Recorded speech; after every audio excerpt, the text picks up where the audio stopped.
बहुत समय पहले नील नदी के किनारे विशाल पिरामिडों की छाया में एक अज्ञात युवक मिस्र की सत्ता संभाल रहा था।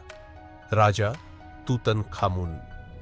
मिस्र का यह नौजवान फिराओ मात्र 19 वर्ष की आयु में दुनिया से चला गया।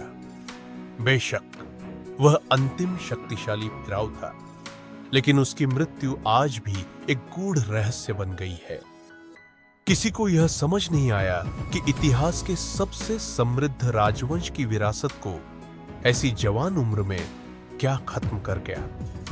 कई शताब्दियों तक तूत का नाम रेत और कहानी दोनों में दफन रहा। फिर आया 1922।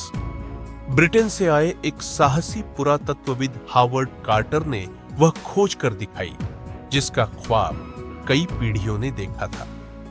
रेगिस्तान में गहराई तक चट्टानों के नीचे आखिरकार उन्हें तूतनखामुन की समाधि दिखी। 26 फीट नीचे एक अंधेरी ठंडी दुनिया खुल गई और उसमें थे खजानों के अंबार, शुद्ध सोने के ताबूत, अनगिनत कलाकृतियां, रोजमर्रा की वस्तुएं, कांसे का रेजर, सुंदर कपड़े, खेल, भोज्य पदार्थ और शराब से भरी बोतलें। परंतु करामात ताबूत नहीं, उसकी बनावट में थी। ताबूत की 3 परतें थीं। पहली परत हटाई, उसमें सजे मिले फूलों के हार, जिसमें जैतून, कमल और मक्का की सौंधी खुशबू थी।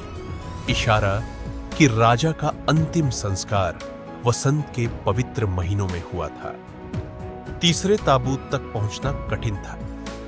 मम्मी गाढ़े चिपचिपे रेजिन में फंसी थी, जैसे वक्त ने उसे जकड़ लिया हो।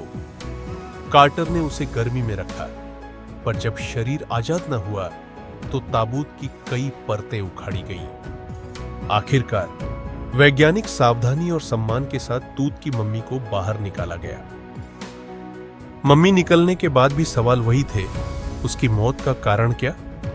जब पहली बार एक्सरे से उसकी हड्डियां देखी गईं और लगा कि सिर की हड्डी टूट चुकी थी, शायद हत्या हुई हो। सर और छाती की हड्डी और सामने की पसलियां गायब थीं, जिससे यह रहस्य और गहरा गया। उसके बाद उनके पार्थिव शरीर को वापस उनकी कब्र पर ले जाया गया, जहां उनका शरीर शांति से आराम